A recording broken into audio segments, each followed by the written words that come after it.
जय माता दी। क्या आप जानते हैं कि महाभारत के ऐसे 9 श्राप हैं जिन्हें पूरा इतिहास बदल दिया था।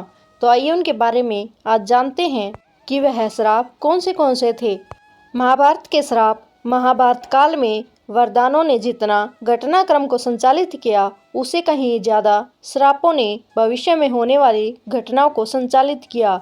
आज हम आपको बताएंगे ऐसे प्रमुख 9 श्राप जिनकी चर्चा खूब होती है, जिनके कारण इतिहास में घटनाक्रमों की एक श्रृंखला ही निर्मित हो गई है। पहला श्राप गांधारी का श्री कृष्ण को श्राप। महाभारत के युद्ध के बाद जब भगवान श्री कृष्ण गांधारी को सांत्वना देने पहुंचे तो अपने पुत्रों का विनाश देखकर गांधारी ने श्री कृष्ण को शाप दिया कि वह जिस प्रकार पांडवों और कौरव आपसी फूट के कारण नष्ट हुए हैं, उसी प्रकार तुम्हारे बंधु बांधव भी नष्ट हो जाएंगे। आज से 36वें वर्ष पूर्व तुम अपने बंधु बांधवों व पुत्रों का नाश हो जाने पर एक साधारण कारण से अनाथ की तरह मारे जाओगे। दूसरा है श्री कृष्ण का अश्वत्थामा को श्राप। महाभारत युद्ध के अंत समय में जब अश्वत्थामा ने धोखे से पांडव पुत्रों का वध कर दिया और अश्वत्थामा ने पांडवों पर ब्रह्मास्त्र का वार किया, ये देख अर्जुन ने भी अपना ब्रह्मास्त्र छोड़ा। महर्षि व्यास ने दोनों अस्त्रों को टकराने से रोक लिया और अश्वत्थामा और अर्जुन ने अपने अपने ब्रह्मास्त्र वापस लेने को कहा। तब अर्जुन ने अपना ब्रह्मास्त्र वापस ले लिया, लेकिन अश्वत्थामा ये विद्या नहीं जानता था, इसलिए उसने अपने अस्त्र की दिशा बदलकर अभिमन्यु की पत्नी उत्तरा के गर्भ की ओर कर दी। यह देखकर भगवान श्री कृष्ण ने अश्वत्थामा को श्राप दिया कि तुम 3000 वर्ष तक इस पृथ्वी पर भटकते रहोगे। किसी भी जगह किसी पुरुष के साथ तुम्हारी बातचीत नहीं हो सकेगी।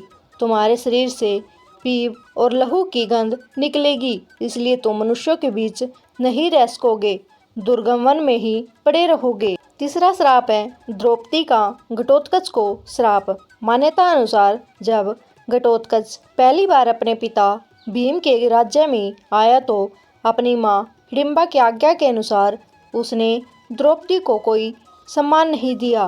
द्रौपदी को अपमान महसूस हुआ और उसे बहुत गुस्सा आया।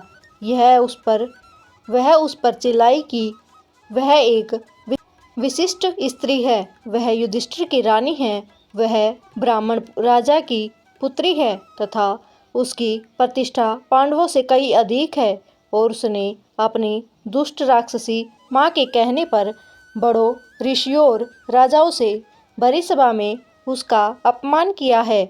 जा दुष्ट, तेरा जीवन बहुत छोटा होगा तथा तू बिना किसी लड़ाई के मारा जाएगा। यदि यह श्राप नहीं होता तो आज घटोत्कच अकेला ही कौरव सेना का नाश कर देता। चौथा है अंबा का शाप। सत्यवती शांतनु के पुत्र विचित्रवीर्य के युवा होने पर भीष्म ने बलपूर्वक काशीराज की 3 पुत्रियों का हरण कर लिया और वे उसका विवाह विचित्रवीर्य से करना चाहते थे, क्योंकि भीष्म चाहते थे कि किसी भी तरह अपने पिता शांतनु का कुल बढ़े। लेकिन बाद में बड़ी राजकुमारी अंबा को छोड़ दिया, क्योंकि वह सालवराज को चाहती थी। लेकिन सालवराज के पास जाने के बाद अंबा को सालवराज ने स्वीकार करने से मना कर दिया। अंबा को परशुराम भी न्याय नहीं दिला पाए। बाद अंबा ने अपनी देह त्यागते वक्त बहुत ही गर्वित होकर भीष्म को कहा कि तुमने मेरा जीवन बर्बाद कर दिया और अब मुझसे विवाह करने से भी मना कर रहे हो। मैं निसहाय स्त्री हूँ और तुम शक्तिशाली। तुमने अपनी शक्ति का दुरुपयोग किया। मैं तुम्हारा कुछ भी नहीं बिगाड़ सकती, लेकिन मैं पुरुष के रूप में दोबारा जन्म लूँगी और तब तुम्हारे अंत का कारण बनूंगी।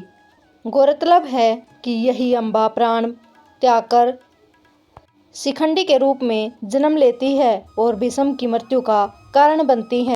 पांचवा है पांडु को दिया ऋषियों ने श्राप। भीष्म की प्रतिज्ञा के बाद कुरुवंश का इतिहास बदल गया। धृतराष्ट्र के अंधे होने के कारण पांडु को हस्तिनापुर का शासक बनाया गया। एक बार राजा पांडु अपनी दोनों रानियों कुंती और माद्री के साथ आखेट कर रहे थे कि तभी उन्होंने मर्ग होने के भ्रम में बाण चला दिया तो एक ऋषि को जाकर लगा।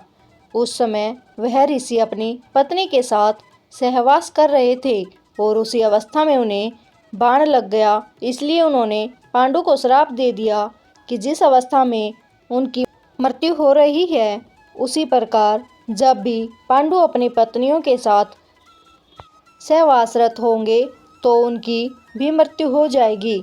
इस समय पांडु की कोई संतान नहीं थी। अब उनके लिए यह संकट की बात हो गई थी। तब उन्होंने यह बात कुंती को बताई तो कुंती ने उन्हें ऋषि दुर्वासा द्वारा उनके मिले वरदान की बात कही। इस वरदान से कुंती किसी भी देवता का आह्वान कर उन्हें बुलाकर उनके साथ नियोग कर सकती थी। विवाह पूर्व उन्होंने सूर्यदेव का आह्वान किया था, जिसके चलते कर्ण का जन्म हुआ था, लेकिन कुंती ने लोक लज्जा के कारण उसे नदी में बहा दिया था। पांडु मान गए। तब कुंती ने एक एक कर कई देवताओं का आह्वान किया। इस प्रकार माद्री ने भी देवताओं का आह्वान किया। तब कुंती को 3 और माद्री को 2 पुत्र प्राप्त हुए, जिनमें युधिष्ठिर सबसे ज्येष्ठ थे। कुंती के अन्य पुत्र थे भीम और अर्जुन। माद्री के पुत्र थे नकुल व सहदेव।